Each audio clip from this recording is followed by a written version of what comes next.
call this regular meeting of the Raton City Commission to order. We have roll call, Desiree, please. Sure. Mayor Sagata. Present. Mayor Pro Tem Schuster. Present. Commissioner Chavez. Present. Commissioner Giacomo. Present. And Commissioner Chatterley. Present.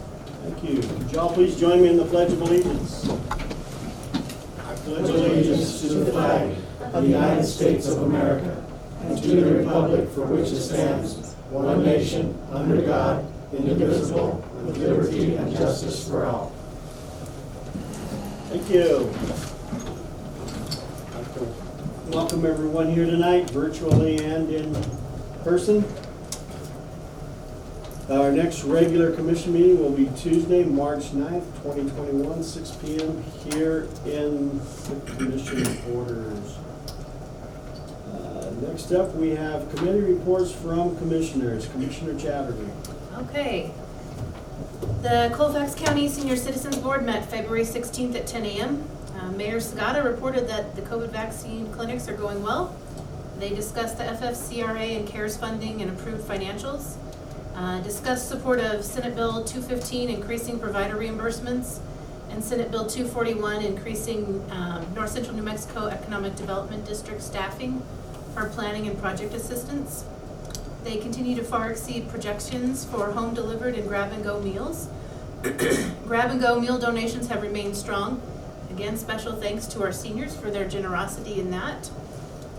They are working now to predict when extra meals might be needed due to inclement weather, and they're trying to provide those meals ahead of time if possible for the home delivered meals.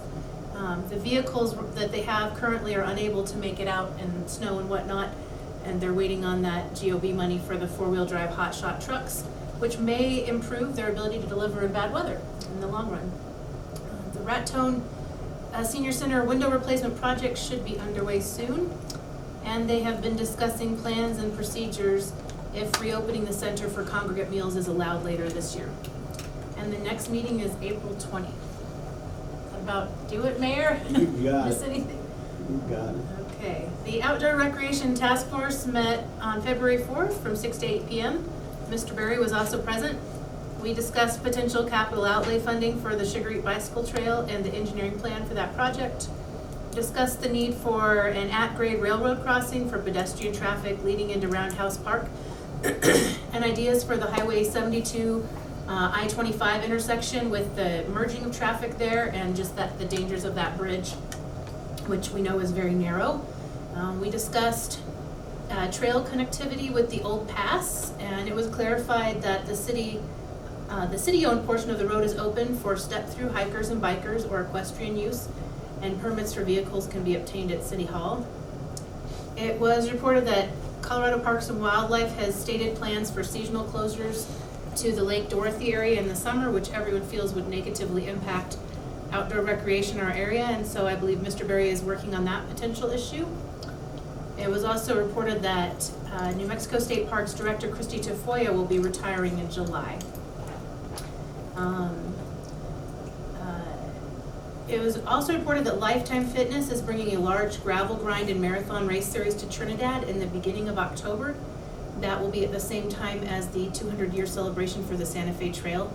They're estimating 1,000 people involved, which will bring a lot of exposure to the whole region, and there should be some, we will probably see some people at that time as long as our state is open. This will probably end up being an annual event along the lines of what Lifetime Fitness has done with the Leadville, Colorado race series. I also attended an Endeavor New Mexico Hone Your Craft workshop. That is New Mexico's Outdoor Recreation Business Alliance, and their speaker was Tom Adams from Petzl, and that was February 17th. There was a discussion regarding COVID's impact on the outdoor recreation economy, which they felt was actually extremely positive. These experts believe outdoor recreation will continue to trend higher as an economic segment and as sales of equipment and more time outdoors continue to be a focus for many people working at home. And then with the advent of COVID, it's also caused companies to allow for more flexible work hours, which most people think will continue, and which allows for a better schedule, so more time for recreation. And Tom Adams' final piece of advice for outdoor recreation businesses was to hire the right people who are eager and have a can-do attitude and have a brand that speaks to those you would want to hire. They have these every month. I guess next month they're having, I can't remember the name of the man that's going to speak, but their keynote speaker will be somebody in the ballooning industry, and that should be interesting. And then they're going to have a Wilderness 101 course after that. Also of note with outdoor recreation is there is a nation's coalition of outdoor recreation trade associations called the Outdoor Recreation Roundtable, which launched a rural economic development toolkit, which is intended to help rural communities grow their outdoor recreation economies, and that's available online through our state as well. This toolkit outlines best practices for building an outdoor rec economy and contains lots of information about federal grants and technical assistance programs that can support rural communities in securing different assets for recreation. And on March 5th at 10, there's a webinar which the state, our state outdoor rec department and the Outdoor Recreation Roundtable will be reviewing the toolkit in detail, specifically how New Mexicans can best use the toolkit to diversify their community's economies. If anyone's interested for that link, just please contact me. I can get that to you. It's open to the public. I did meet with a representative from CPW regarding Fisher's Peak on February 19th. The master planning for that park is due to be completed sometime in 2022. Right now, about 250 acres are open with some small trails. Their website, fisherspeakstatepark.com, has a ton of information about that and kind of clarifies things because there's a lot of rumors going on out there. So go to the source. The Raton Beautification Coalition, if anyone would like to donate for the Summer of Color for the flower project, that money can be given to Grow Raton.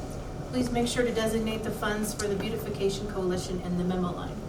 I also listened in on the Healthy Kids, Healthy Community meeting, and that was great. I know Lindy, Mayor Pro Tem Schuster often attends that. The thing that really stuck out to me is they're talking about a tech-savvy workforce training initiative that would work through smartphones, and then they'd be able to do that for businesses both in the Raton and Trinidad side, which I thought was pretty neat. There is a municipal league board meeting scheduled for tomorrow at 1, but I'm not able to make it due to a conflict. And North Central New Mexico will not meet again until April. And that's all I had. Okay. Yep. Commissioner Giacomo. Can I have a question first? On that closing Dorothy that you're talking about, is that, are they gonna close it in the summer, during the summertime? So they have a planner for CPW that's been on a couple meetings. I don't have his name with me tonight, but he's stating that they want to close it from May through August.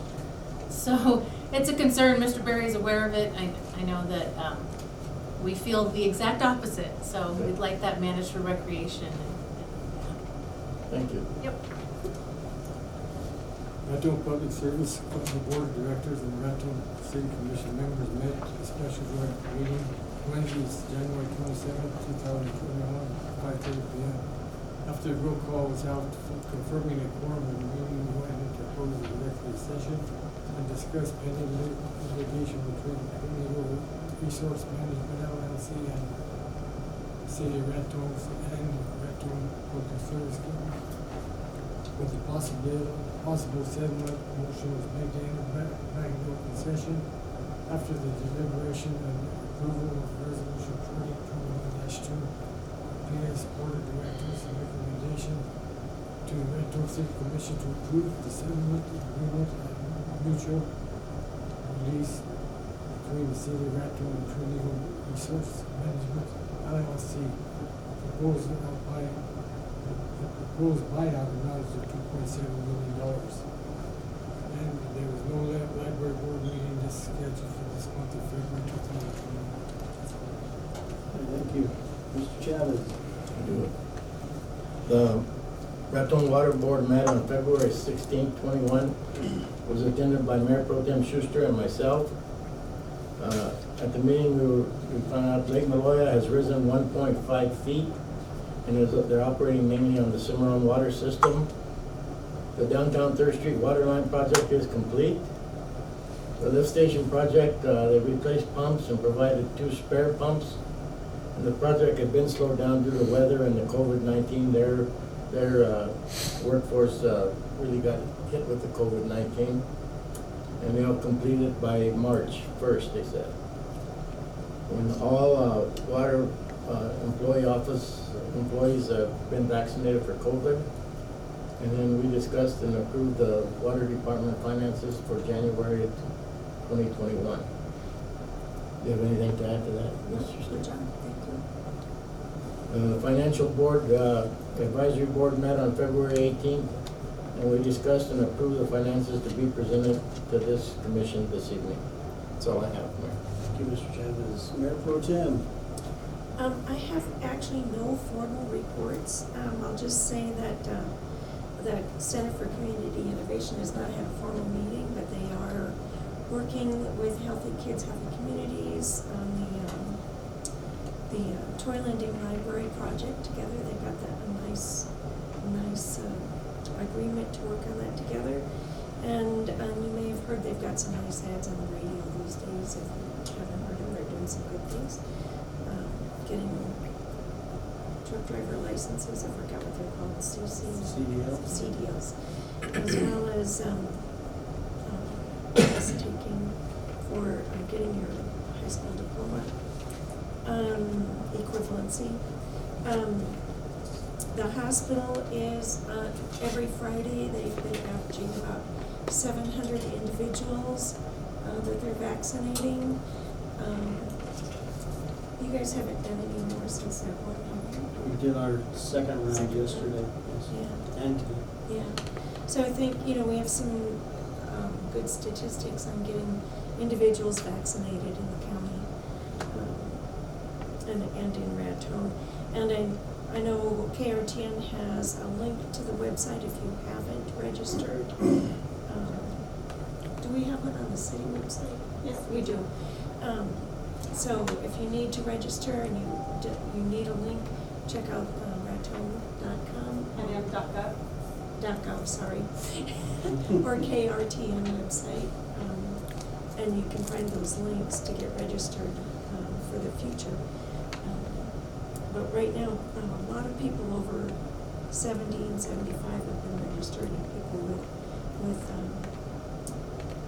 comorbidities. So, and then just briefly, Mr. Berry and I had a phone conference on last Thursday on the 18th with a woman named Celia Ludi. She used to work with the Legislative Advisory Council.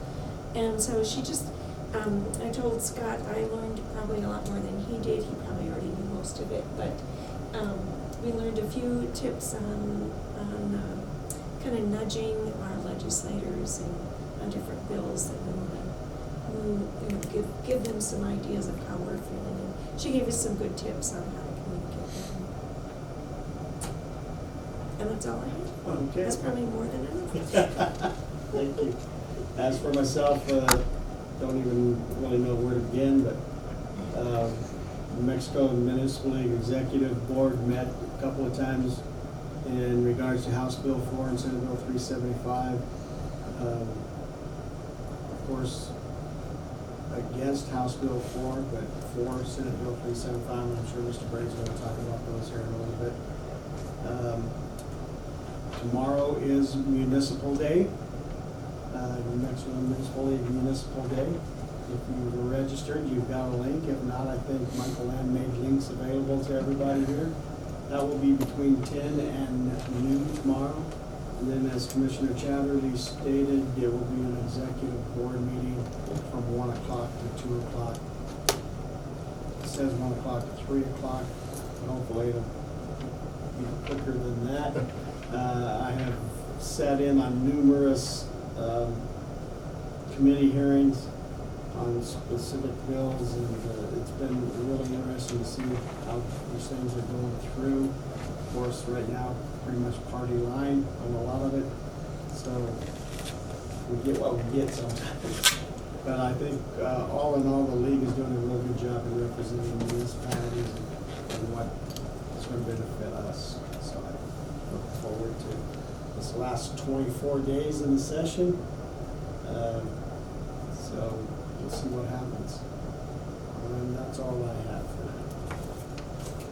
All righty. Item 6, items from citizens present. Anyone wish to address the commission at this time?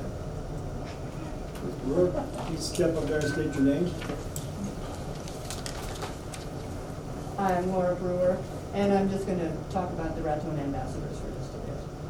We had basically kind of stopped doing things when COVID hit, but then we thought, you know, we really need to stay in touch and do things behind the scenes at least for Raton and to keep things going a little bit. So we were just trying to do just online meetings, Zoom meetings. That didn't work out very well because we have a lot of seniors in our Raton group. And so we did hybrid meetings, which turned out very well. We held them at Patchwork Phoenix because I have the big space where we can all sit 6 feet apart and wear masks, and then we also did the online. And that worked very well. So we still have our Raton ambassadors being active. We just held our induction ceremony for the new officers. So Hal Roosh is our president, I'm the vice president. Noel Colangelo is our secretary, and Trudy Maney is our treasurer. And at this time, we have about 15 still active. Desiree is also a member, by the way. Thank you, Desiree. But there are about 15 that are still active, and we're hoping to increase that number because we've got a letter going out to businesses that will encourage them to provide an employee or staff member to join the ambassadors so that we can all be dignitaries, do things like community cleanups with the Recreation Department and other places, the Lions Club, the Elks, any other organization that wants to do things for Raton. So we'll be staying in touch with them as well. So we're real excited about possibly growing our membership and doing a lot more for Raton this summer. Because we can all still maintain outside distances and masks and do some neighborhood cleanups like downtown and on the south end of town, maybe some of the parks, just to keep us looking good. So thank you for letting me speak. Thank you. Thank you. Appreciate your work. Anyone else? Item 7A, approval of February 9th, 2021 regular commission meeting minutes. Should all have had time to go through those. I'll make a motion to approve those February 9th, 2021 minutes. Second. We have a motion and a second to approve the minutes of February 9th, 2021. Is there any further discussion? All in favor, vote by the sign of aye. Aye. Opposed? The motion carries. Item B, deliberate and act on resolution 2021-11, adoption of City of Raton comprehensive plan. I believe we'll have Miss Jackie Fishman on the line. She should be waiting for us now, dial up right now. Okay. Mayor, I'll just make the comments that the city of Raton did an update here in this process of our last comprehensive plan of 2004. Jackie Fishman will be on the line. She was the lead person. Please enter your participant or moderator code, followed by the pound key. She actually worked on the 2004 comprehensive plan, very familiar with Raton. We worked on this for more than a year. And I think Jackie will give you all of the details, and the commission can pose your questions to Jackie regarding the plan, but this would be the conclusion of a lengthy process here, a lot of effort, numerous public meetings, public surveys, and I think we've had a solid effort, a good effort, something that we can work with for the next 20-year window. We probably won't wait that long to update the plan again, but it does have that much of a window into the future. So, Jackie, are you with us? I am. I'm going to turn over the floor to you. You are in the Raton City Commission meeting. We've got the commissioners present and a number of visitors. Okay. So the floor is yours. Okay, thank you. Okay, thanks a lot, Scott.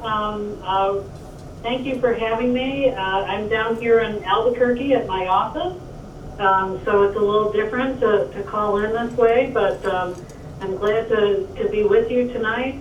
I just started on the call, so I'm not sure what Scott said before, but hopefully I won't repeat anything. For those of you that aren't aware, that consensus planning did your previous plan. I specifically worked on it, and it was almost 18 years ago that was adopted. So it's been a great pleasure to work with your community again. Scott and Jason have been wonderful to work with. I think you're really lucky to have such great staff at the city of Raton. It's been a great process for us. I wish we could have been there in person more than we were. Our first public meeting, of course, was in person, and then our next two meetings were virtual. So we've gotten pretty good at doing virtual meetings. But this, of course, is a 20-year plan. It's got a 20-year planning horizon. It is comprised of a number of different sections, 8 major plan elements, which are land use, community character, economic development, housing and neighborhoods, community services and facilities, transportation, infrastructure, and hazard mitigation. So it truly is a comprehensive plan. It's got a little bit of everything in it. Really where the meat of the plan is in the implementation chapter, which repeats all the strategies from the 8 major plan sections, and then places a timeline on it, and responsible entities. So we worked, Scott, Jason, and I worked pretty closely together on that part of it. Of course, there's a lot of actions that we've called for, both capital improvements and administrative actions. There's a little bit of everything. And there's always a tendency to want to do everything, soon. So there's a lot of short-term action items in the plan, but there's also, medium-term, long-term, and then the ongoing things that the city will always need to work on. The plan also has some guiding principles that sort of set the stage for the rest of the document. And it also has, some key planning themes that, and if you read the executive summary, you'll get what those themes are that run really throughout the plan. There's a lot of interconnections between the sections, and we try to balance that out.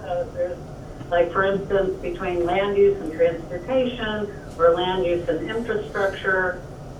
There's really a lot there.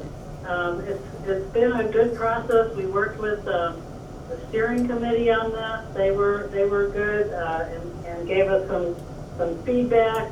As I know Scott mentioned, we also did a survey. So we've got a lot of the community's vision incorporated into the plan, because, as I like to say, this isn't my plan, it's your plan. And the best plans are the ones that get used and referred to and carried around. So it's not a plan meant to be set on the shelf. It's really a plan to be used, both for when you're trying to make decisions about development, or zone changes, or annexations, or, like I said, the capital improvements. So that is a very brief overview of what the plan is about. I would also mention that the draft plan was reviewed and approved by the New Mexico Finance Authority last month. And also I submitted it to the State Economic Development Department. Tim Hageman reviewed it yesterday and approved it and had some really nice comments about that. So we are set for adoption, and I would stand ready for any questions you may have. All right, thank you, Ms. Fishman. This is Mayor Sagata. Are there any questions from my fellow commissioners? I think it's a good plan. It's nice that it's a living document, that we can amend it at any time in the future as needed. Yeah, Mr. Berry? Mayor, I would report that the Raton Planning and Zoning Commission did meet last night. I attended the meeting and made a short presentation to them.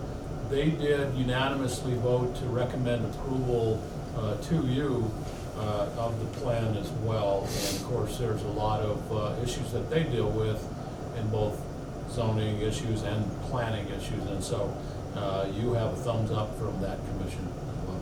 Thank you, Mr. Berry. Yes, I just want to thank you all for the hard work that you've done. I want to thank the community for all of the input that they had in this process. This has been something that's 18 years, you know, it's quite a while before any additions or changes have been made, so I just appreciate all the hard work. I would now entertain a motion if there's no other questions. I so move. And I'll second. We have a motion and a second to adopt resolution number 2021-11, adopting the City of Raton Comprehensive Plan. Is there any further discussion? All in favor, vote by the sign of aye. Aye. Opposed? Motion carries. Jackie, thank you so much for your work. Thank you. Mr. Berry? Thank Mayor, you. I'll just comment that we do have the draft plan available online, but we will have the final approved plan, and of course it will be available in a digital form for anyone to look at, but we will have hard copies available at City Hall and at the library if someone wants to see that. And certainly a couple of people have asked for that, so we'll do that right away and be available both ways.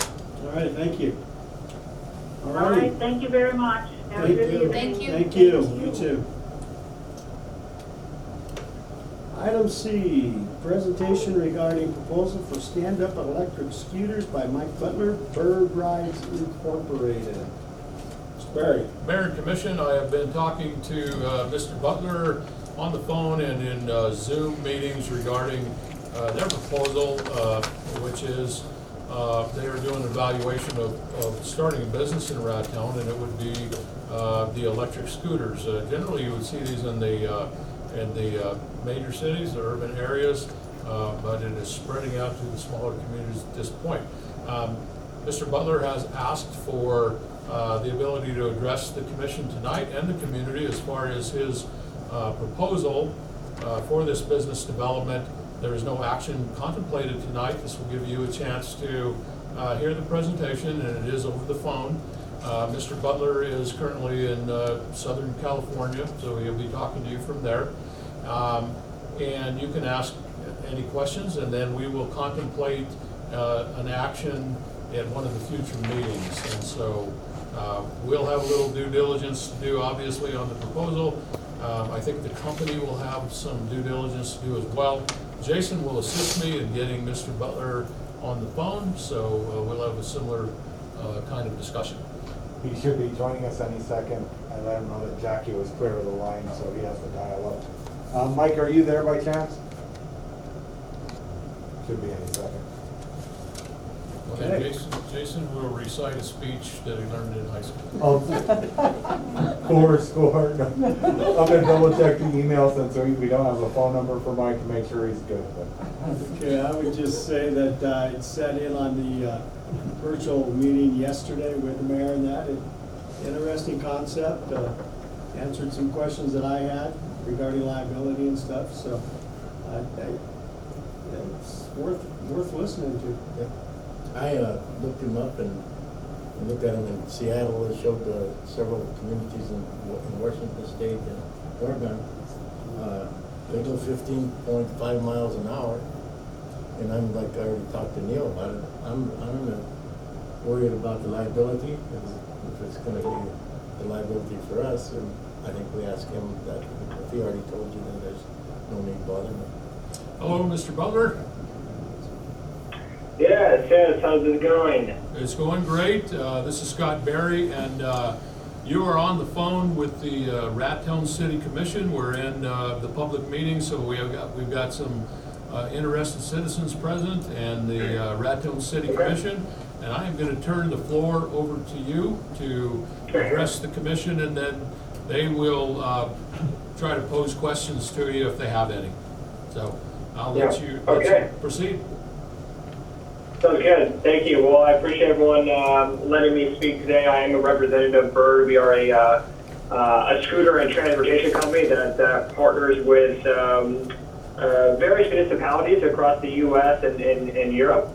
So Scott and I had a chance to speak yesterday along with the mayor and some other members of the city staff. And I think at least just for the context of this meeting, I'm happy to provide some education, but perhaps it's better just to do a general Q&A if anyone has any questions about Bird, about our municipal program, issues that they've seen in other cities. I'm happy to address any and all concerns and questions, but I always have to be as relevant as possible, and I don't want to provide anything that's not relevant.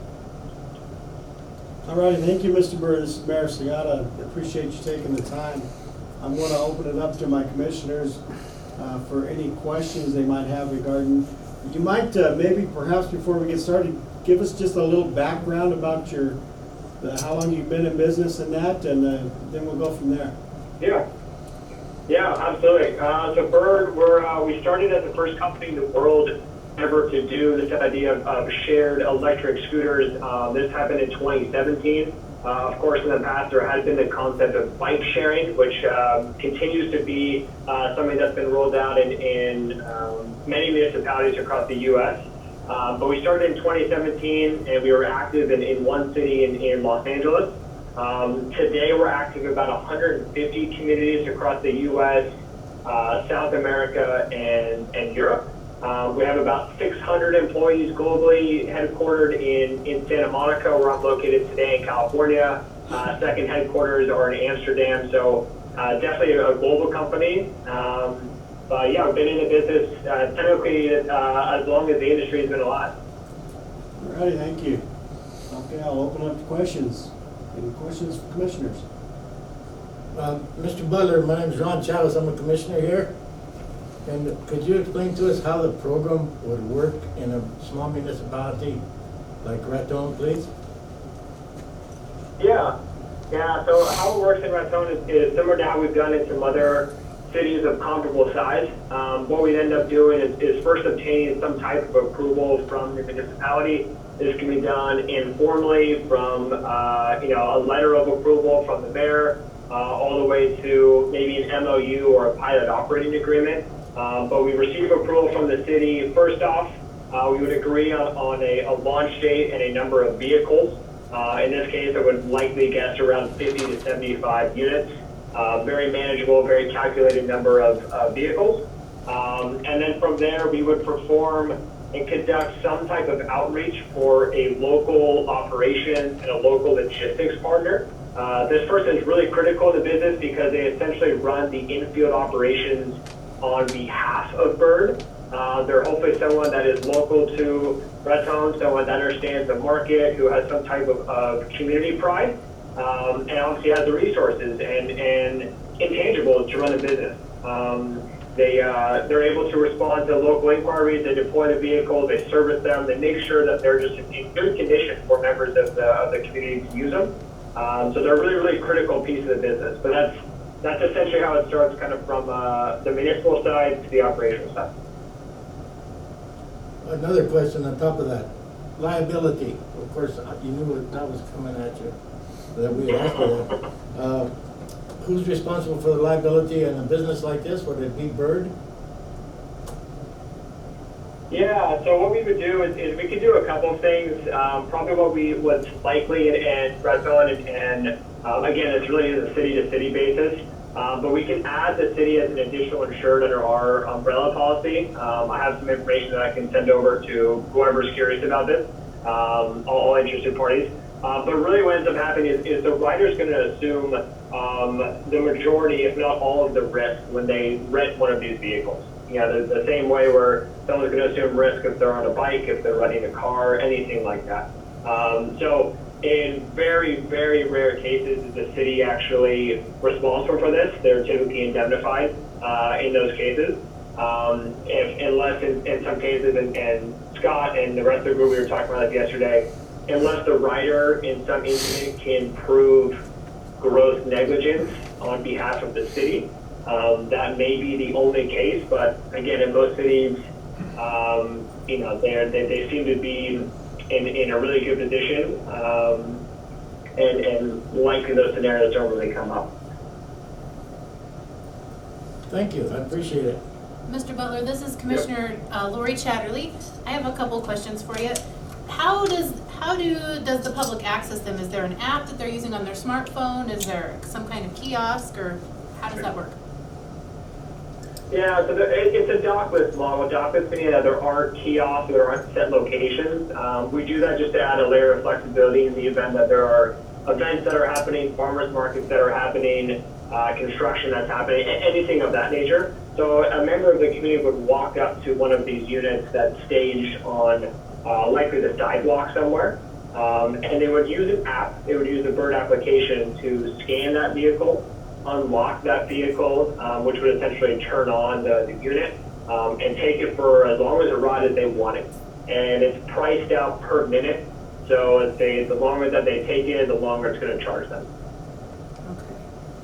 Also, I'm just wondering how Raton got on your radar. Looking at your different locations, I was curious to know how you found us. Yeah, I mean, we, in the past, I'm going to sound like a broken record because I had mentioned this to some of the group yesterday, but in the past, we were focused on a lot of larger metropolitan areas solely because of our operational model. Our operational model since then has pretty much completely changed top to bottom, and which allows us to operate in towns like Raton that previously were probably passed over or viewed as not a major priority. So Raton, for example, meets a lot of the quantitative measures that we look at, but I like to be very candid about this. There's still a chance that BIRD, after some further due diligence and market analysis, decides that this isn't for us.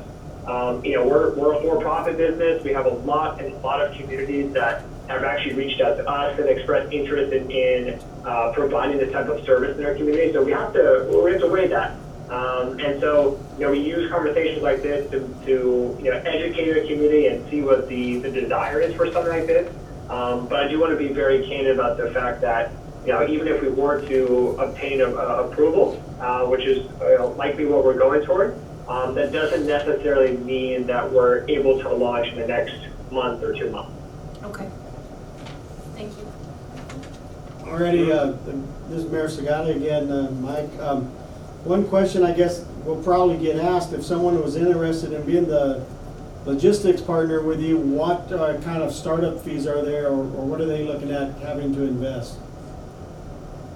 Yeah, so we developed this program to make it to where no one had to be a real investor, or it's more that they're just a business or a logistics partner. And what I mean by that is there's actually no setup cost, assuming that they have access to the resources to run the business. So there's no franchise fee, there's no annual fee. We essentially lease the vehicles to them, and they pay us back incrementally through the revenue that the fleet is generating on a daily basis. So what that means is we're likely going to go into business with someone that has transportation, that has space, that has the mechanical savviness, that has labor, that has time. So if that person has all those resources, they're not technically asked to invest in anything additional. They can just use everything that they have today to run business tomorrow. But there's actually, we have about 1,000 of these partnerships across the U.S. I personally have spoken with people that are literally invested $0. Right, thank you. Thank you. Mr. Butler, Commissioner Jochman there, question for you. Are these machines or scooters, are they on road only, or can they be taken off a country road or dirt road? Yeah, they should just be for paved roads. We get that question a lot, and at times kind of some rural communities. I would venture to say that you could ride them in gravel and dirt areas, but it's really not meant for that, and all you're doing is just generating more wear and tear. So I would say they should not be ridden on the sidewalk for safety reasons, and they shouldn't be ridden on non-paved roads. It just should be reserved for street riding. Okay, thank you. Yep. This is Mayor Pro Tem Schuster, and my only question is, how do they do on hills? There's a lot of hills around here. Yeah, I lived in San Francisco for a couple of years, and we're still operating there. And that's the topography there is not very scooter friendly. And but essentially, what we do is they have basically a governor on them, to where if they're going downhill, they'll only go to 15 miles an hour. And going uphill, they still have the horsepower to make it up. So it's really just up to the rider if they want to go around certain hills, or say if you want, you could always use your feet as a way to propel the scooter even faster if you're going uphill. But it's they definitely perform on hills. We're in a lot of communities where that comes up. That's good. Yeah, some of our streets compare to San Francisco. Yeah. The city is tough, but I think if we made it work there, I think we could do it here too. Yeah, I think so. All right, any other questions for Mr. Butler? Thank you for checking in, Mr. Butler. Yeah, of course. If anyone has anything specific, there's a couple staff members do have my information, my email. I appreciate you guys taking the time and letting me speak. Scott, you want to close us up there? Thank you for your time, Mike. I will follow up with you, and we'll complete our process here on our end fairly quickly. And then we talked about potentially coming back on March 9th. I will follow up with you and see if that meets your plans, and we'll do that if that aligns with everyone's review of the project. So. Okay. Well, thanks, Scott. I appreciate it. Thank you. Thank you, Mr. Thank Butler. you. Yep. Good night. Good night. All right, yeah, it's an interesting concept. I find this really interesting that, for example, I'm looking at the multimodal center, and a couple of hundred Boy Scouts pile off.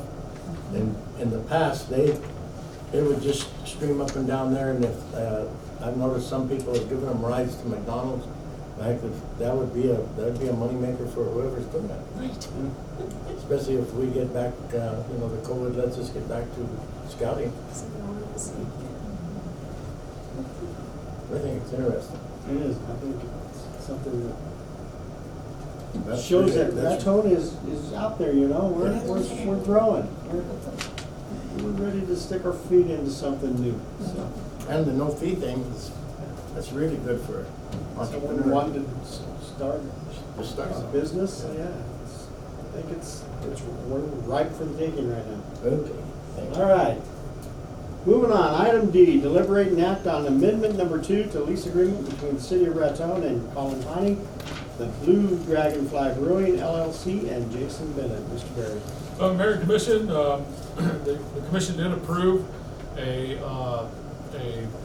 project participation agreement back in December of 2019 to lease the former National Guard Readiness Center located at the airport to the group here. Their plan was to produce or manufacture distilled spirits, beer, mead, wine, or other fermented beverages. And in the discussions that we've had, that project really was delayed by all of 2020 due to the COVID effect. So I think the group has worked on that. They couldn't progress with the project in any meaningful sense. However, they are prepared to move forward now. Myself and the mayor did meet with them at the Armory. We toured the building and saw some of the equipment, and I think the group is geared up to go forward. However, a year of that lease was lost. So what I have done here is brought an amendment to the commission that basically puts that year back in the lease. The reason that's important is we did have a rent-free period to try to help this business get up and started without having a lot of startup costs. And so we're doing this under our local economic development ordinance that would allow us to provide a building like the Readiness Center to a business startup. And that is what's contained in the lease, is to reset the clock on that. So if you consider amendment number 2, the 5-year lease would now commence on March 1st of 2021, and it would run through a 5-year period expiring about the same time in 2026. The other terms of the agreement will remain in effect, especially the rent section. And so that did say that they would not pay rent for the first 3 years, and then we would scale up to a market rate in year 5.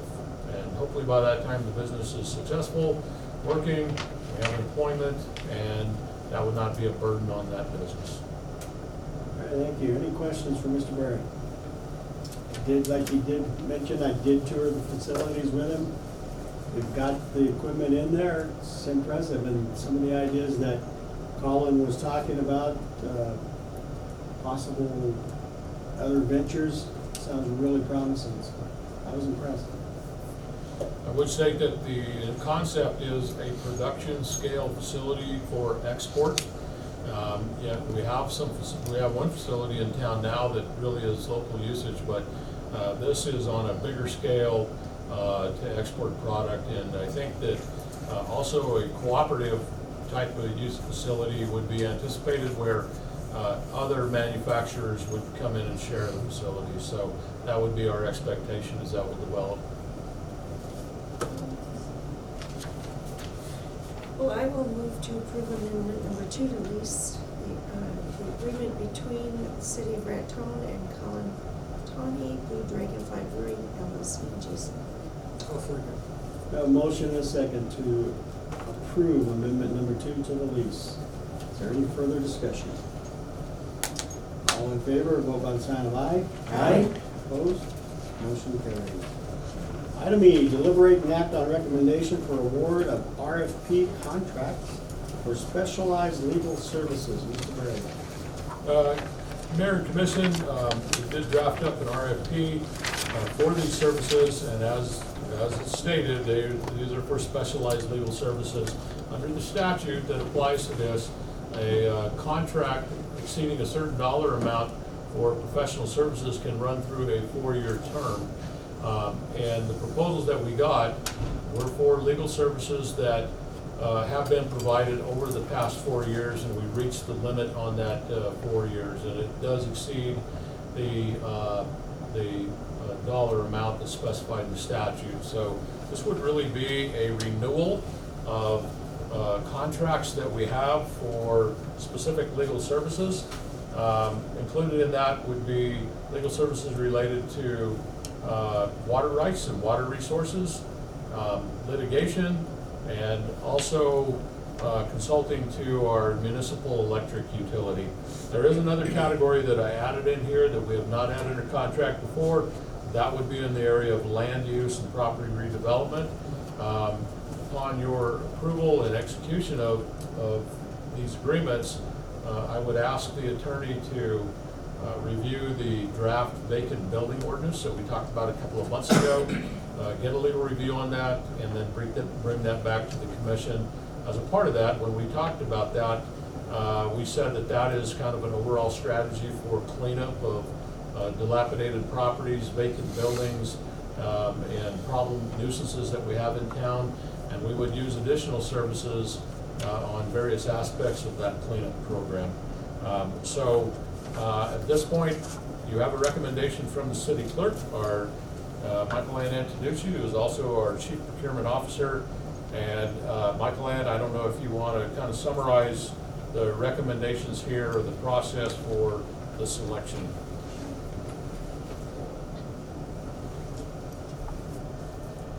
Good evening, Mayor and Commission. In your packet, we do have a memo that I've prepared, and then also attached is the scoring for each of these specialized legal services that the city manager just described to you. So you'll see that we did do an advertisement, solicitation for requests for proposals, and those were due on February 11th. 2 firms submitted. We had the Stelzner Law Firm and Utton and Carey. And we also had a selection committee consisting of Public Works Director Jason Phillips, the RPS General Manager Dave Encino, Raton Waterworks General Manager Terry Sykes, and the Raton Waterworks Business Manager Geneva Trujillo. So based on the scores from each of our selection committee, we are proposing that we award multiple contracts to these two entities. And so the four specialized legal services were litigation, municipal electric utility supply, generation and transmission, land use, property redevelopment, and water resources. So we are recommending a 4-year professional services agreement to the Stelzner Law Firm, and that would be for the municipal electric supply, generation, and transmission. And they are the the existing firm that has been providing those services. And then the Etten and Carey firm, we're recommending a 4-year professional services agreement to provide the other specialized legal services for the water resources, litigation, and then the land use property redevelopment. All right, thank you. Any questions for Michael Ann? I'll make a motion to approve the recommendation for the RFP contracts for specialized legal services. I'll second. We have a motion and a second to approve the recommendations, to accept the recommendations, and approve the RFP contracts for specialized legal services. Is there any further discussion? All in favor, vote by the sign of aye. Aye. Opposed? Motion carries. Item F, deliberate and act on Moulds and Corbin Task Order number 2018-8 for the 2021 Stormwater Prevention Plan update. Mr. Berry. Mayor, under provisions of the Clean Water Act as a federal act, the City of Raton would be required to get permit coverage under the multi-sector group permit pertaining to airports. We do have coverage under the multi-sector group permit. An additional requirement would be that we prepare and maintain a stormwater pollution prevention plan. The concern there is stormwater can carry pollutants such as oil, grease, sediment, or other things that happen to fall on pavement. And under the SWIP, we would document how we would monitor and try to prevent or mitigate those kind of circumstances. So we do that at the airport. We've maintained a stormwater plan for many years, but it is up for renewal currently. So you do have a proposal from the engineers, Moulds and Corbin, not including the gross receipts tax. They propose to draft an updated plan for the fee of $13,297. Some of that is time and materials, so that's a flexible number. This would be AIP eligible, meaning that under normal circumstances, federal aviation will pay 90%, state aviation 5%, the city of Raton 5%. In 2020, AIP did pay 100% of the costs, and we're not clear on whether that would be covered here, but that's the basics of it. At any rate, we are stipulated by federal law to update these. All right, thank you, Mr. Berry.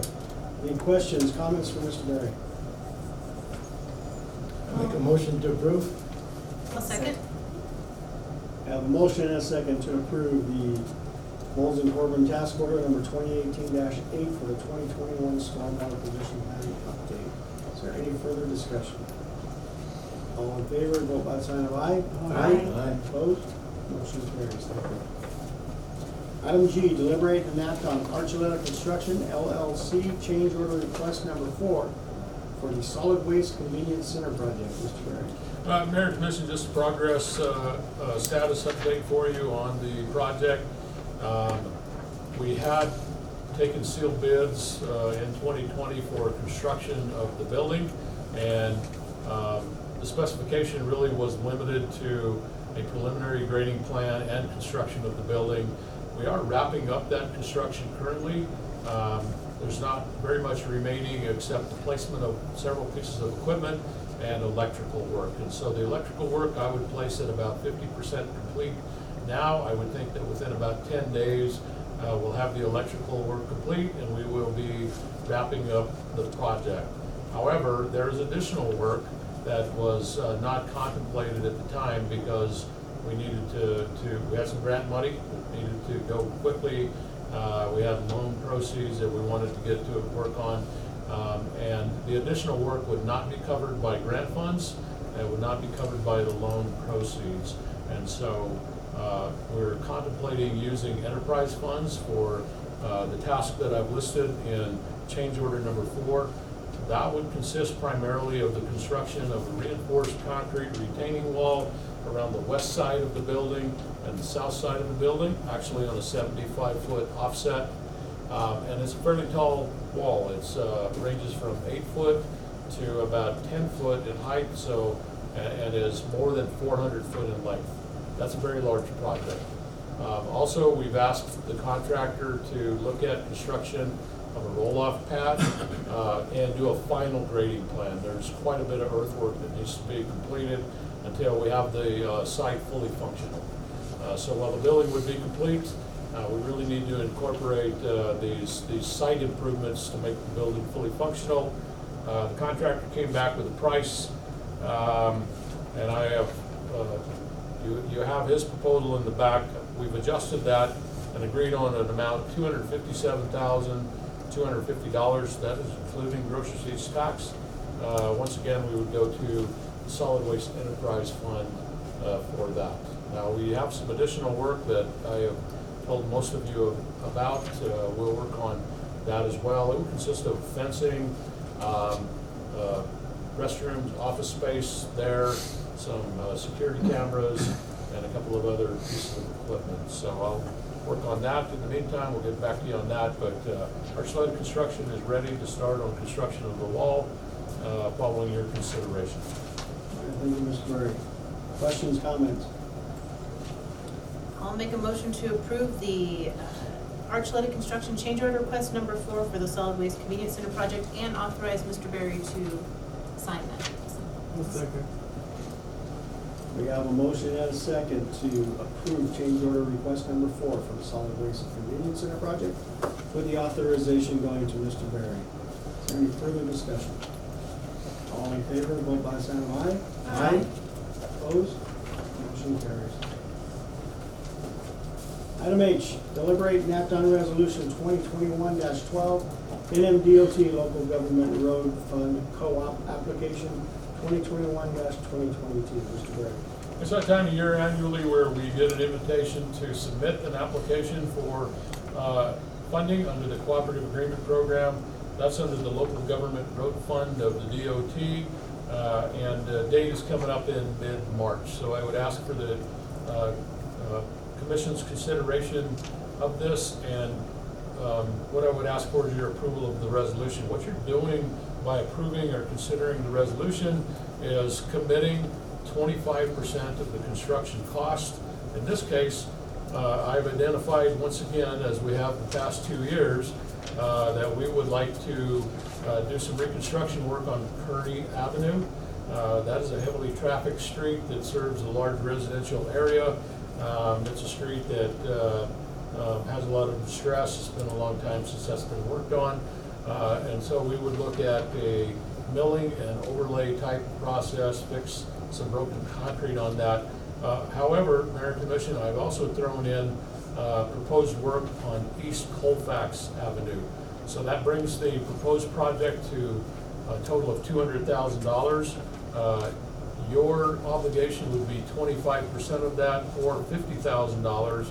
Upon your approval of the resolution, if you would choose to approve it, I will prepare the rest of the application packet and get it submitted to District 4. It's generally about the 1st of July where we hear back on this type of request, and then we see a grant agreement following that. So since we really get the grant agreement late in the year, we typically would do the work then the following year. So that would be, excuse me, Mayor, the summer of 2022. The source of funding from the city of Raton would be the street improvement fund, which is funded by the gas tax. So we would have, we have a healthy reserve in gas tax currently. We do have some other obligations for it, but we would have more than 12 months to approve funds if, in that case, of the obligation. All righty, you mentioned East Colfax, but in the resolution it says west. Excuse me, it is West Colfax. The resolution is correct. Okay. It would be 3 blocks of West Colfax. Thank you. Any other questions or comments? Make a motion to approve resolution 2021-12, and DOT local government group co-op application 2021-2023. Second. We have a motion and a second to adopt resolution number 2021-12. Is there any further comments, questions? All in favor, vote by the sign of aye. Aye. Opposed? Motion carries. Item I, deliberate and act on resolution 2021-13 in MDOT Municipal Arterial Project MAP, application 2021-2022. Mr. Berry. The other local government road fund program that the city is eligible for would be the municipal arterial program. This is generally a larger funding source, not as reliable as the co-op program, but in past years, we have used municipal arterial program grant agreements to fund improvements to Hospital Drive, Tiger Drive, 5th Street, and currently we have one in hand that we are doing the engineering for. That's Whittier and Byron Avenue. Applications are again due in March for the MAP program. This program typically would be limited to an arterial type of street, generally one that would serve as a relief route for state highway route, so it generally connects with a route that is operated or maintained by state highway and has a traffic volume issue. So we have a couple of candidates on it, but it is more restrictive than the co-op program. In looking at the candidate projects this year, I have brought this to the City Commission. My proposal is some reconstruction of targeted infrastructure on Business Loop 17. That is 2nd Street from the south interchange to the North City limit. That would be, Business Loop is a 4.2 mile long loop. Not all of that is included in the proposal. And then the proposal for improvements would be, would include a lot of different things. So what I would propose, would be replacement of broken curb and gutter, broken or heaved sidewalk, broken or heaved median paving, concrete paving. We would do pavement markings, crack sealing, and resurfacing of asphalt paving. So some years ago, about 8 years ago, the DOT did part of that using the Cutler process, assured us that they would be back the next year to complete that, and it has not been done, so that would be included in there as well.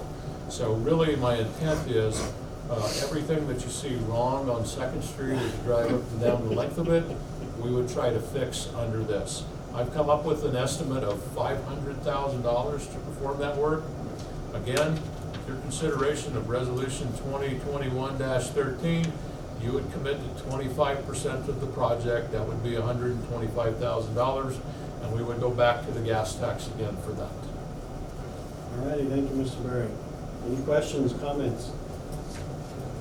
Make a motion to approve resolution 2021-13, and then DOT municipal arterial project. I'll second. We have a motion and a second to adopt resolution number 2021-13. Is there any further discussion? All in favor, vote by the sign of aye. Aye. Opposed? Motion carries. Deliberate and act on resolution 2021-14, disposal of surplus property owned by the city of Raton, 2004 Freightliner ambulance. Mr. Berry. Mayor and Commission, you have all the facts on the ambulance in the packet in front of you, including a photo. the city is interested in passing this ambulance along to Taos County. The value that we have established on it is $6,000. As you said, the date is in 2005 and mileage is at $127,000. I would point out that we would remove it from the fleet of 6 ambulances, so we would have 5 still remaining in service.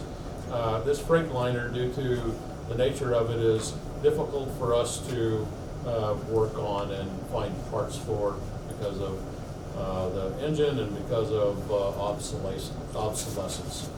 And so it's not really a very usable vehicle for us here currently. We would accrue that $6,000 towards the replacement fund, and because we put so much wear and tear and mileage on our ambulances, we're never far away from seeking a new one. And it's been a year or so since we did purchase a new one. We immediately start looking at one as soon as we purchased that one and taking an old one out of the fleet. All right, Myself or Michael Ann can answer any questions that you have. Any questions? I'll move to approve resolution 2021-14, disposal of surplus property owned by the city of Raton, 2004 Freightliner. I'll second. Have a motion and a second to adopt resolution number 2021-14. Any further discussion? All in favor, vote by the sign of aye. Aye. Opposed? Motion carries. Thank you. Item K, deliberate and act on resolution 2021-15, approval of January 2021 financial report. Michael Ann. Mayor and Commission, in your packet this evening is our financial report that is reconciled as of January 31st. You will see on our general fund summary that the available cash less our 1/12 reserve is $2,918,346. That's the general fund available cash. And then I've also listed for you the balances in our remaining funds. Also, the general fund gross receipts recap for the distribution that was received this month in February does reflect the December business activity. We're still just slightly 0.2% above our budget projection. I would like to be a little bit higher than that, but being that that is reflective of kind of the winter months, these next couple checks will be the lowest checks that we typically receive during the year. And we know that we're, still suffering the effects of the restrictions from the COVID. Also, as reported last month, we did receive the CARES Act Local Government Relief Grant. That was deposited into the Special Revenue Fund 230. However, I still have not made those adjustments to reclassify these salaries. Also, we had some economic development salary and PPE expenses. Once that is done, you will see kind of a increase in our cash flow in the general fund. Let's see. The only other thing is, that would help us in the event that our gross receipts do continue to decline. The other wild card that we always talk about is the small cities assistance distribution. We should receive notification of that once the legislative session ends, and I think the mayor mentioned we got 24 days. 24 days left to go there, so we should have some information on that pretty soon. So, if that distribution is less than what we budgeted, then we would have to kind of reevaluate our finances at that time. And generally what we would do is, our departments are already operating slightly below budget, which is good, so that provides us a little bit more of a cushion there as well. But we could potentially delay some one-time expenditures that could be delayed to the next fiscal year, which we could discuss during our budget process, which will also start that probably late March, early April. So other than that, I've got the gross receipts comparison report there for you. And then I also put together some more information for you on the lodger's tax comparison and the gas tax comparison. So the last couple of years, we've actually seen a large increase in the gas tax, which is good because it helps us fund a lot of these projects like we're talking about this evening for the co-op and the MAP programs. So I think we will continue to see those funds increase. Not quite as strong as it was last year, but I think once the COVID restrictions are lifted somewhat, we'll start to see an increase in travel again. Now the lodger's tax, that one is the one that really has suffered this year. And so I wanted to put this together for you so you could really see that, you know, starting back March, April, May, June of last year, we were down 33%, and then that kind of carried through to the first quarter of the fiscal year. And now that those establishments are opening up a little bit more, it hasn't been quite as severe, but year to date, it's still down close to 27%. So that will definitely have an impact on the funds that we have available. Luckily, I mean, we kind of did bank what we had previously because we didn't fund any events this summer. But it definitely will have an impact on those discussions with the Lodgers Tax Board on how we're going to fund some of our larger events. But we all look forward to things opening up and just even having those discussions about having events. So I know there's a lot of our local groups that are very anxious to start planning. I think we heard that from Laura Brewer earlier this evening. So, is there any questions? Make a motion to approve resolution 2021-15, January 2021 finance report. I'll second. Have a motion and a second to adopt resolution 2021-15, the approval of January 2021 financial reports. Any further discussion? All in favor, vote by sign of aye. Aye. Opposed? Motion carries. Thank you. Deliberate and act on resolution 2021-16, budget adjustment number 8, fiscal year 21. Mayor and Commission, I did prepare a budget adjustment for you this evening in anticipation of your approval of the change order number 4 on the Solid Waste Convenience Center. You will see that we are transferring those funds out of the Solid Waste Reserve, and that'll go into the Capital Project Fund for that sanitation project, and then also one other small adjustment just for the replacement of 2 older model cell phones in the police department. So we've got some salary savings, which also results in savings in that insurance line item that we're just going to reclassify those expenses with your approval. I'll make a motion to approve resolution 2021-16, budget adjustment number 8, fiscal year 21. I'll second. Motion and a second to adopt resolution number 2021-16. Is there any further discussion? All in favor, vote by the sign of aye. Aye.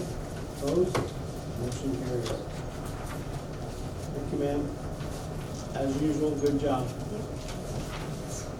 Item A, deliberate and act on resolution 2021-17, request to table or amend House Bill 137, the Clean Electrification Act, exempting municipal electric utilities. Mr. Berry. So Mayor and Commission, House Bill 137, sponsored by Representative Smalls, generally has a requirement that there would be a larger application through time of green energy, wind and solar, and then reporting requirements. And so generally, I think we all understand the goals of such legislation and agree with the general direction of that. However, there is concern from those cities in New Mexico, 7 of them, that own their own municipal generation and distribution systems. We have not been subject, Raton is one of those, of course, and we have not been subject to state regulation previously. We have not gone under the Public Regulation Commission, for example, as private investor utilities have. So, like think that for private investor utilities, this stipulation for incorporating an increasing volume of green energy into the portfolio has been accounted for. I think that's the vast majority of ratepayers in New Mexico. It's somewhat built into their model. However, this has got some large consequences for Raton. Other municipal systems are evaluating their consequences from this legislation, but I'm only speaking about Raton's consequences. So Raton is preparing a request for proposals for a power supply contract. It's something that we've talked about here and we've worked on for an extended period of time, with the goal being bringing rate relief to Raton ratepayers.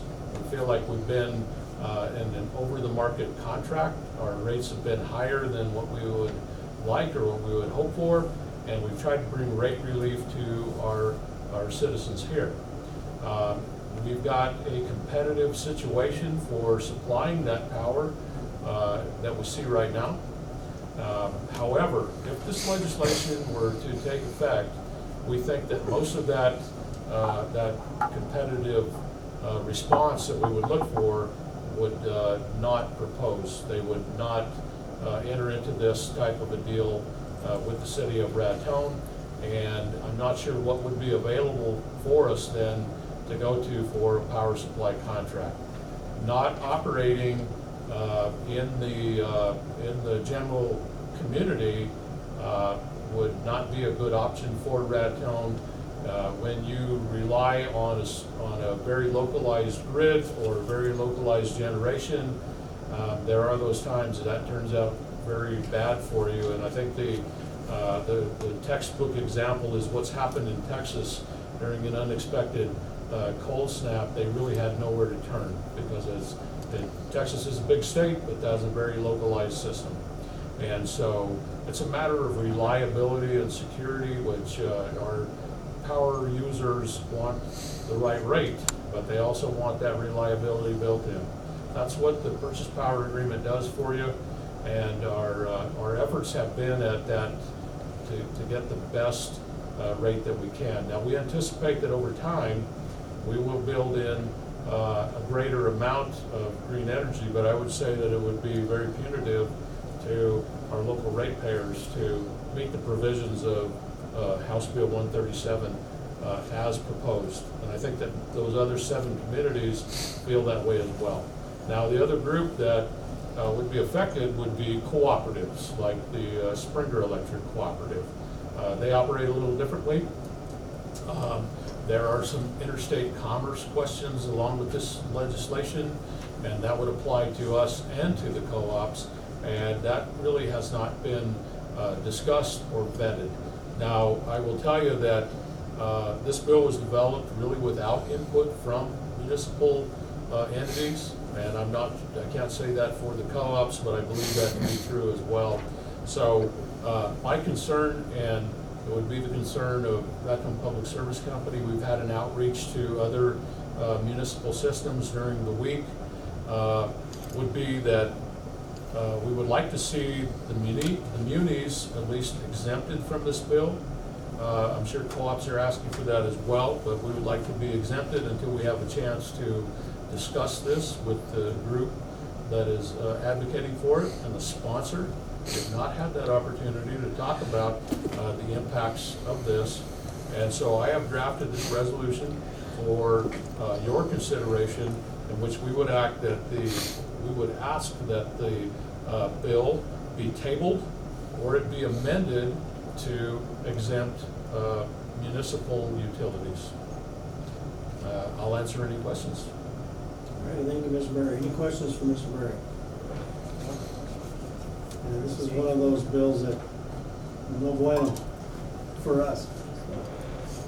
Make the motion to approve resolution 2021-17, table of 37. I'll second. We have a motion and a second to adopt resolution number 2021-17. Is there any further discussion? All in favor, vote by sign of aye. Aye. Opposed? Motion carries, thank you. Item N, deliberate and act on resolution 2021-18, a request to table Senate Bill 376, which prohibits defense of qualified immunity, and House Bill 4, New Mexico Civil Rights Act, and endorsing and requesting approval of Senate Bill 375, officer training and certification. Mr. Barry. Mayor and Commission, I got a little creative in crafting this resolution, and I threw a bunch of stuff in there. So hopefully that's not too confusing or too far out there. But all of the bills mentioned in the resolution have to do with the concern for protecting civil rights. And there are a number of strategies on how to do that, and we'll talk about that a little more. However, I would refer you to the legislative bulletin that I printed in, I think this is fairly recent, dated November 19th. It talks about a lot of legislation, but it gives us a good narrative and a brief narrative on the three bills that are referenced in this resolution. So if I could, I'll go to this bulletin, and we'll talk about House Bill 4. The House passed the House Judiciary Committee substitute as amended on the House floor this week, yet it still remains a chiefly punitive measure without effect as to the behavior giving rise to risk, and as a result leaves significant gaps in our state for law enforcement training.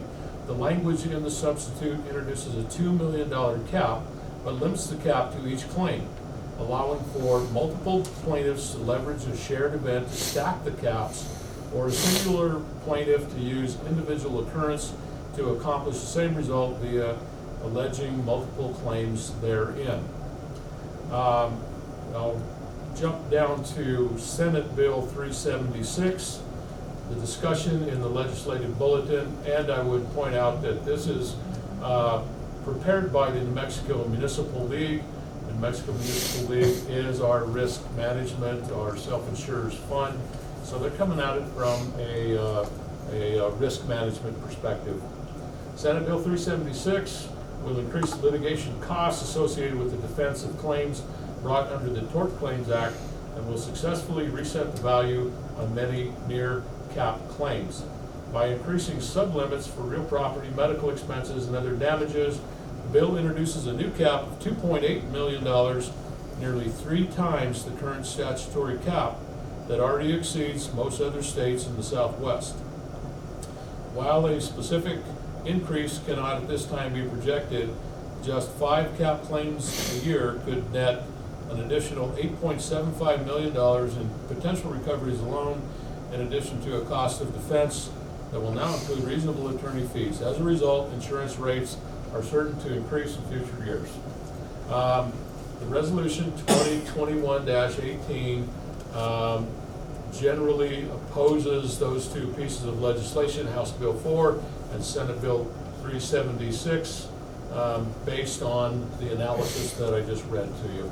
Now, Senate Bill 375, generally I would say that that piece of legislation was developed with the cooperation of the Mexican Municipal League, the Association of Counties, although I know they're not called the Association of Counties anymore, and they have got Senator Munoz to sponsor that legislation. Senate Bill 375, public safety reform, as here reflects, a 21st century approach to policing and first responding in our state. The bill embraces modern ideas by front-loading justice, working to prevent victimhood, and investing directly in New Mexico's first responder community. By emphasizing concepts such as competency, transparency, and accountability, SB 375 affixes actual solutions to many of the issues purportedly and unsuccessfully addressed by other pieces of legislation this year. Your consideration of the resolution would endorse the passage of Senate Bill 375. Of the many elements that we talked about, would be to modernize training for law enforcement at the State Law Enforcement Academy to meet the current needs. Again, as we talked about in our last similar resolution, I have crafted the language for you to look at, address, wordsmith, revise, or do with what you will. Okay, thank you, Mr. Murray. In regards to Senate Bill 375, it did go through the Judicial Committee this afternoon, or was it last night? Passed unanimously after some rewriting over the weekend. They debated on it for about 5 hours last night.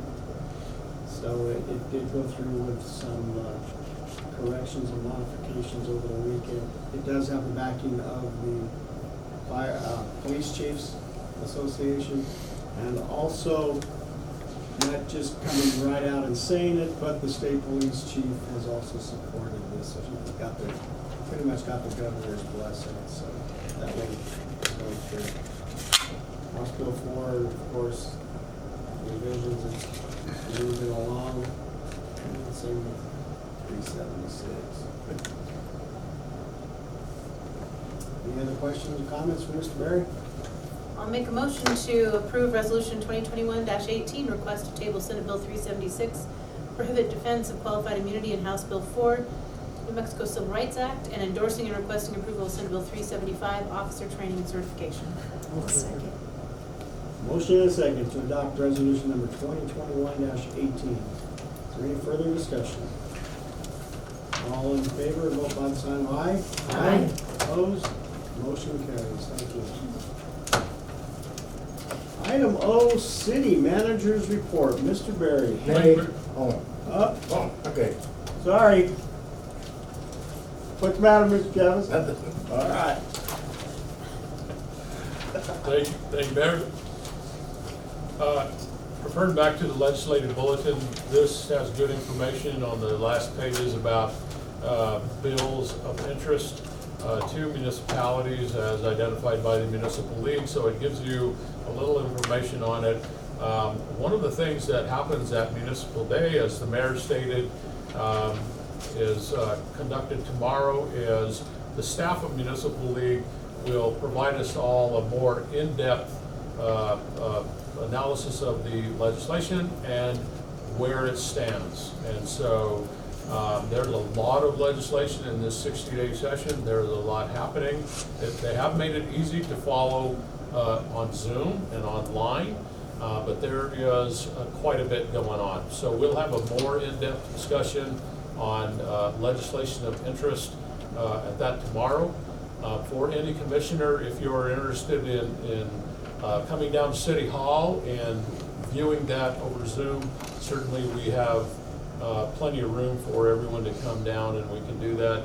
Or if you have registered, you do have that Zoom link. If you have not registered but are interested in that, we can get that link for you for tomorrow. So 10 o'clock tomorrow, and you do have a packet from the city clerk in regard to that. So it will give us a lot better information on where we're at legislatively. Most commissioners will recall that in past years, we would do this at a location close to the Capitol and then try to check in with legislators about what they're doing for us. I have been talking to the various legislators representing Raton in the legislature and tried to communicate to them. It's not really the same as seeing them in person. However, we are in contact. So just to let you know that is going on. As the mayor said, we're more than halfway through with the session. The session is scheduled to adjourn at noon on March 20th. So we'll be interested in some of the bills that we're talking about and the fate of those bills. We're not against all bills. There are some bills that I think are probably good. However, I may be back to you with additional resolutions before it's all done. Capital outlay, we want to follow how the capital outlay goes along. That's particularly something I've talked to our senator and our representative over, is some of the needs of Raton and some of the opportunities that Raton has. So that discussion is going on. I will report that last week I did participate in a video conference along with Terry Sykes.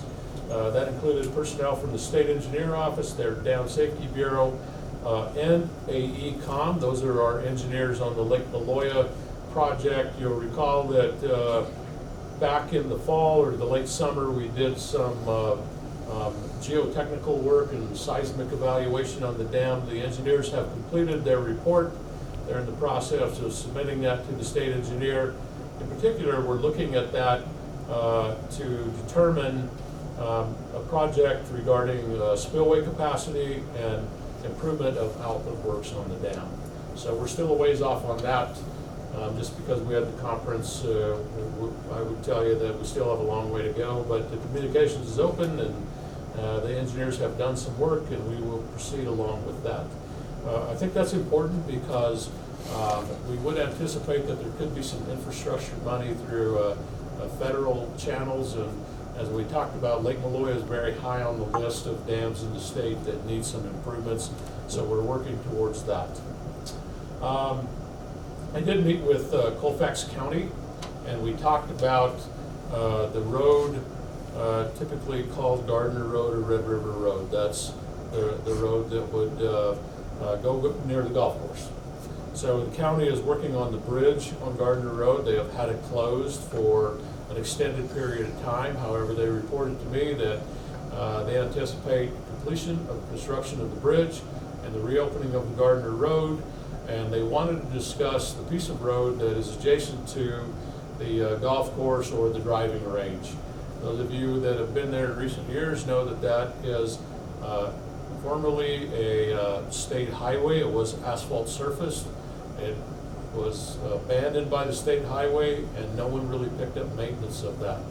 And so the county and the city, me being your representative in this, agreed to a one-time improvement where we would share costs on improving that piece of road to where we could bring it to a serviceable condition. And then I stated that at some point the city may accept that for maintenance, but not until such a time that there's development in that area that it would actually serve city residents or city businesses. So we will participate one time in an improvement where it is passable, but we will not accept maintenance of the road at this time. So that was the conversation that we had. I think that's agreeable to all the parties, and I would anticipate that that work will take place in March. I did meet at the hospital with the MCMC staff. They asked for our help on an issue that they have out there regarding access. They have a broken pipe in their driveway, which was excavated today, maybe out of service for several days. We did work with them on an alternate route to get access to the hospital.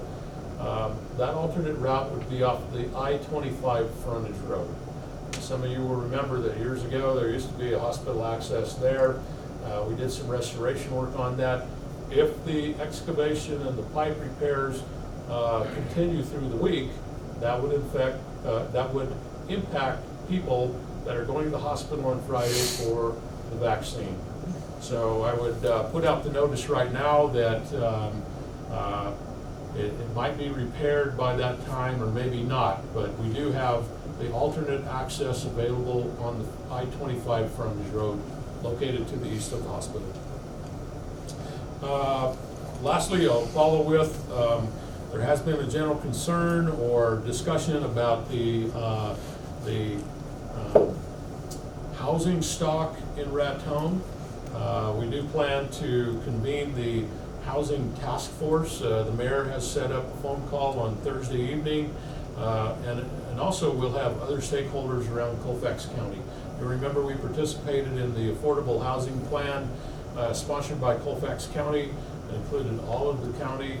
We'll follow up on that, and we'll discuss strategies for improving housing and housing stock in Raton. But I think we're approaching a time where demand is outstripping supply for housing. It's been some years since we said something like that, but we would look at strategies for addressing that situation, and I'll report back to you on that.